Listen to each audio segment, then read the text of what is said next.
today we're going to do the review on the skid steer. I got to bring it in the shop and just do a couple things to it anyway, so we might as well do the review in there where it's nice and toasty, because it is -10 today, Celsius, a little nippy. Currently in Tim Hortons drive-thru, gonna get myself a cup of tea because I can't find my Yeti mug anywhere. I think I may have left it in the loader the other day. I'm hoping so, because it's nowhere to be found in my house. Anyways, I'm gonna get a cup of tea and we'll see you guys at the shop. Awesome, we got my cup of tea. All right, first things first, what we gotta do,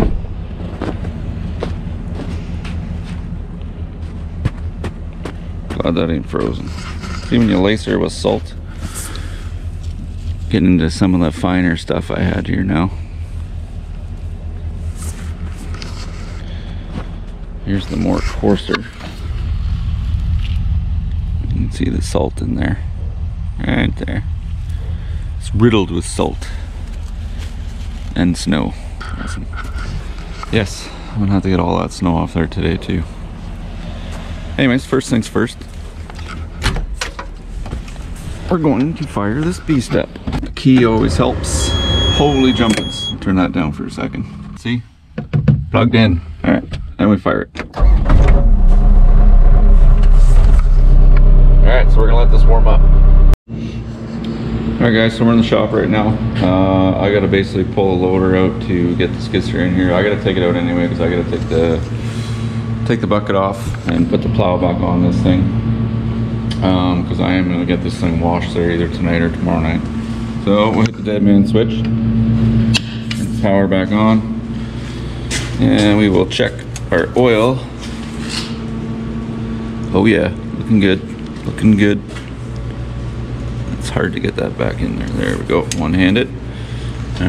Coolants, everything, blah, blah, blah. Hydraulic fluid. All right, here we go. Get this pig out of here. Get the skid steer.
Look what I found sitting in the loader. I'm gonna put this in my truck.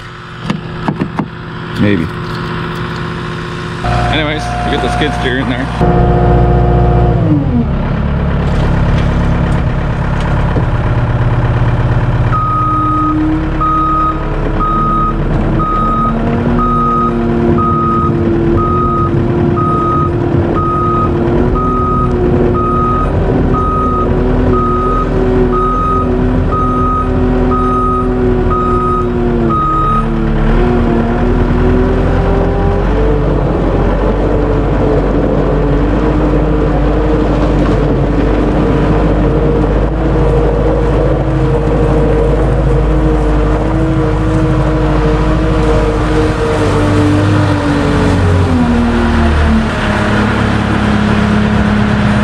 Awesome.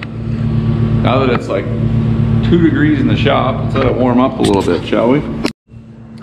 Hey guys, now we got a little bit of heat back in here, nothing crazy. I think we're maybe at 10 degrees.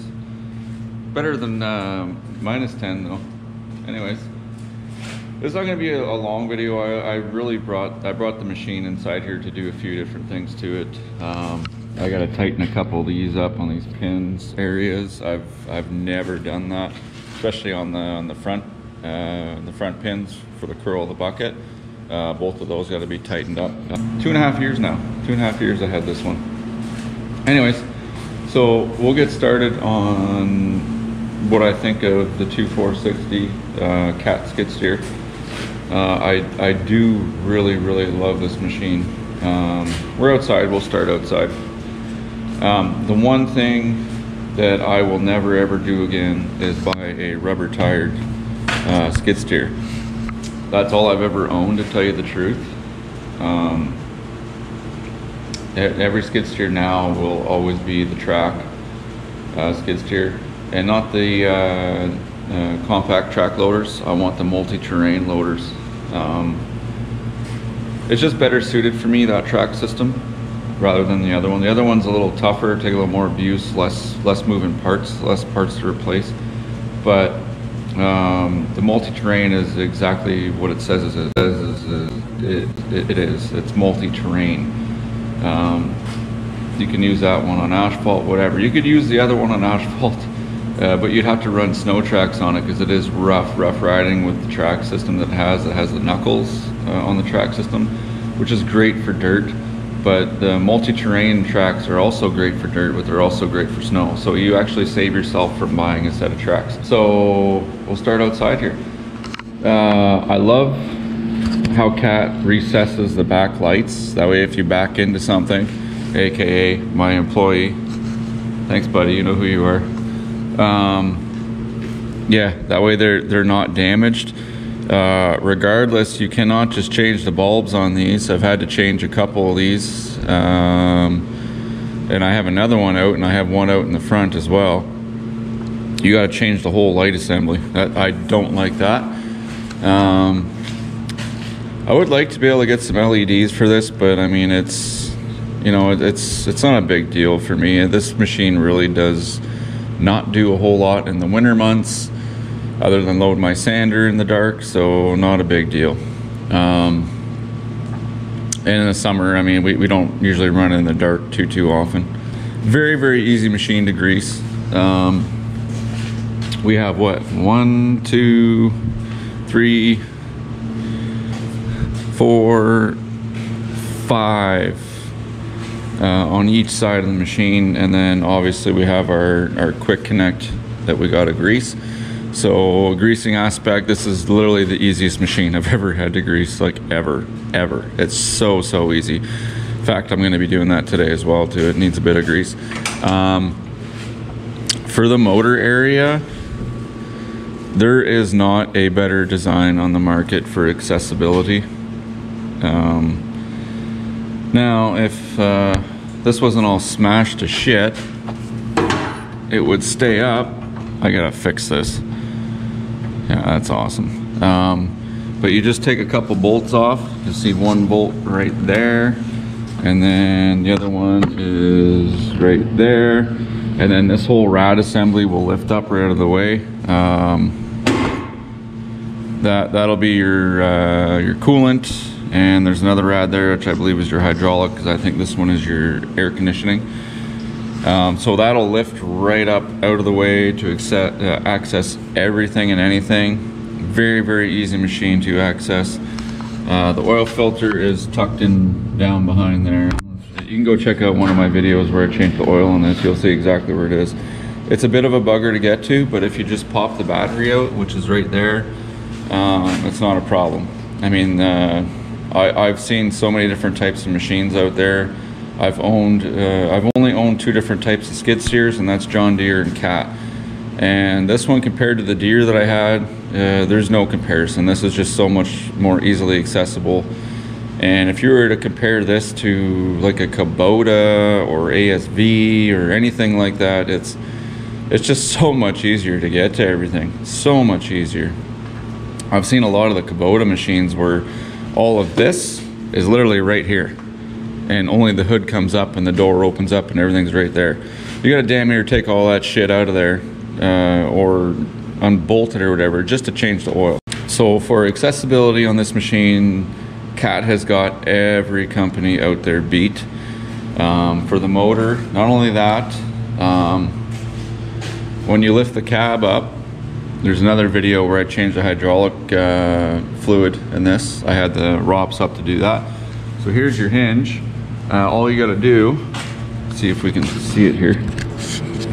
Oh my goodness.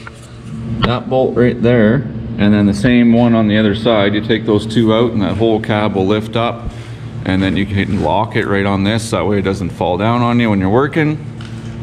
And then that whole area is opened up.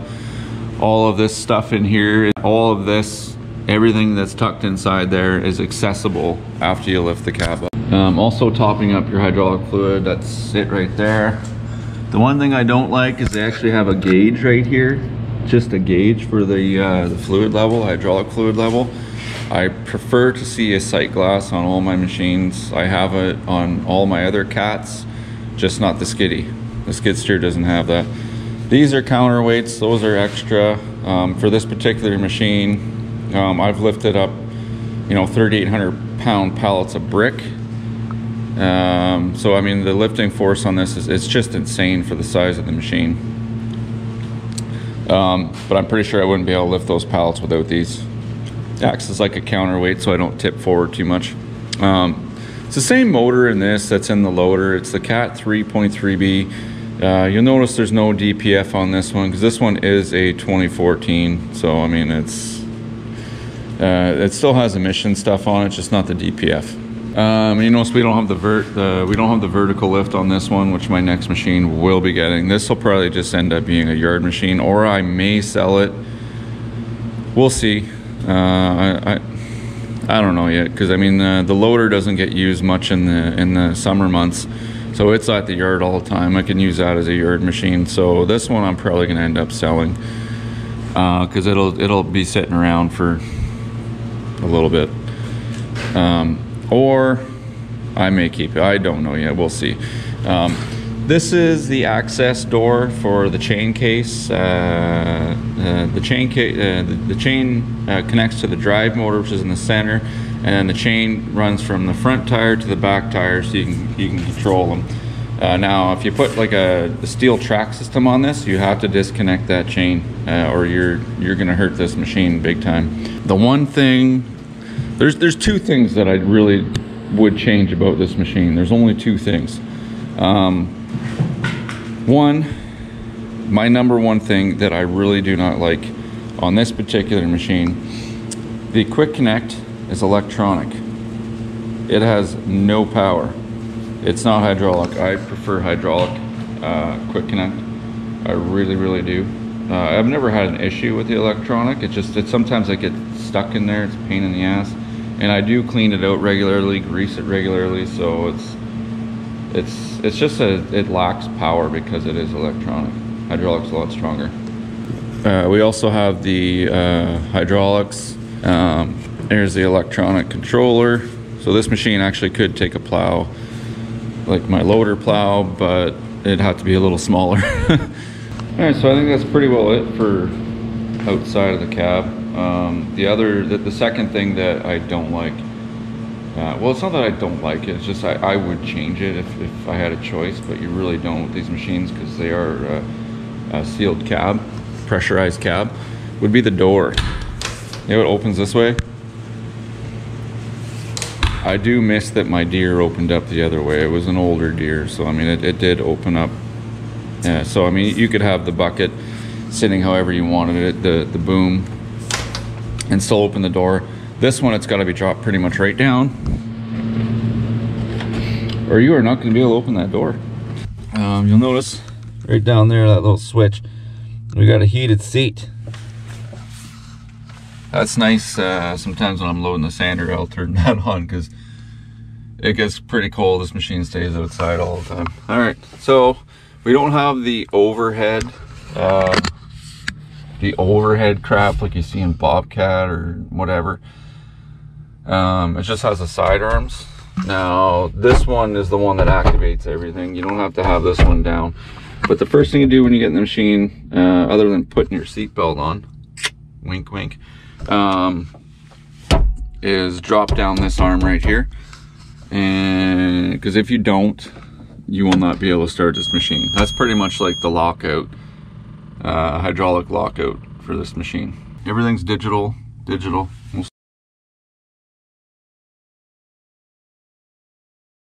start it up here. You notice how quiet this machine is. I love how quiet it is. It's because it's a pressurized sealed cab, which is why the door has to be the way it is, because it will not seal after a little while if it is the vertical lift. Now in this particular machine, we have our ride control up here. That's a hydraulic controller. These two are hydraulic controllers. This is your lights, front and back, work lights. On this side, we have another auxiliary hydraulic controller. We have the speed of the hydraulics. This one does have high flow. Here's your quick connect, lock and unlock. And here's all your HVAC, your heat, AC, etc. Pretty straightforward. Fan motor. It's a little chilly right now. It is warmed up, but it's not blowing warm air, I don't think. Let's test that. Oh yeah, it is blowing warm air. That feels nice. So that's the heat, and then drop her down, that's AC. That's your front wiper and also your washer fluid for the front window. Here's your parking brake. Just hit that. Off. So now we can move. But as soon as I lift this up, everything comes on. So. And also, when you open the door, your hydraulic gets locked down. Your boom anyway, you can still go forwards and backwards. Yeah, one of my guys figured that out the hard way. But as you can see, I mean, it's pretty straightforward. I mean, just like any other skid steer, especially with a door like this, your escape if there's an issue is just this red lever down here, this red lever, and the whole door comes right off. This right here is for your washer fluid. That's where you add your washer fluid. There is a lot of heating vents in this machine. They're everywhere. I mean, there's 4 of them right there, and then another one right down there, and same on the other side. You got your cup holder, which is full of coffee because the machine's so bouncy. You notice these little levers here too. You can actually move this forwards and backwards. Now I'm almost, well, you might as well say I'm 6 feet in my work boots anyway. Probably even a little taller. But anyways, I have it extended right out because I find it more comfortable. And these little rests here are at a perfect height to operate. Perfect height. So we have all our controls right here. We have a trigger right on the back here. That's for first gear and second gear. It is a 2-speed machine. So right now we're in low range. We hit that trigger and the little bunny comes on saying we're in high range. All right. These are all for auxiliary, except one is a horn. There we go, right here. That's your horn. These are for auxiliary hydraulics. Here's your roller for auxiliary hydraulics, just like if I was running a plow or something like that. It is electronic over hydraulic, but I mean, there is next to like 0 delay with this particular machine for the controllers. The way this one is controlled, it's different than your older skid steer. There is no foot controls. There is a foot throttle, which I use a lot of, more than just using the actual throttle up here. I prefer the foot throttle myself because I can control the amount of hydraulic pressure I need if I'm lifting something heavy or if I'm just traveling. So if you know what you're doing, that foot throttle can actually save you a little bit of fuel. Not a whole lot, but a little bit. But for guys who, you know, like one of my guys runs with this, and he usually runs, if he's moving dirt, he runs at about 3/4, and that's pretty much as far as he takes it. It has been a good machine. I have had minimal issues with this particular machine. In the 2.5 years I've had it, I had the lift pump go last summer, and the summer before was the alternators. I mean, pretty small stuff, and like I showed you in the back, very easily accessible. I also have a video showing us changing belts for the alternator, and I think the other one is the hydraulic pump. Yeah. Anyways,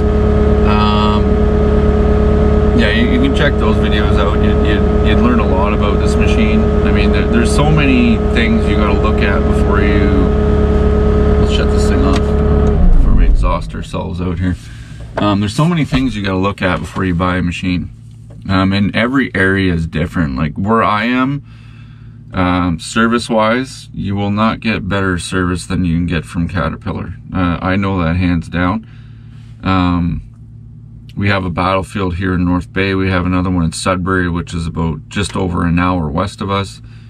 So I mean, if we don't have a part here in North Bay, we can get it in Sudbury. Sometimes when I order parts, I have them, like if I order in the morning or whatever, we'll have it that afternoon. If not, it'll be the following day I get it. Which makes all the difference in the world. Because like you see in that video of John running the 303, I mentioned the Takeuchi. It was a good machine. The thing that really pissed me off about that machine was getting the parts. It was down for a week, and it was on a job. I had to go rent a machine, plus buy parts for that, just for a lift pump. Like I waited over a week for a lift pump. So because I couldn't get the part the next day, I had to rent a machine. That cost me lots of money. Including the parts and the rental, it was probably like $3,000 that week cost me. It was not any worse or any better than my cats. It was just the parts. So I mean, when you're buying a machine, wherever you are, wherever you're going to get your best service, wherever you can get parts faster, because time is money. If you're down or if you got to rent a machine, that's going to cost you money. So wherever you are, go with the machine with the best service. That's what you want to do. All right. Yeah, it's pretty good little machine. I do like it. Both sides windows will open up. You have this one let's unlock it here. There we go.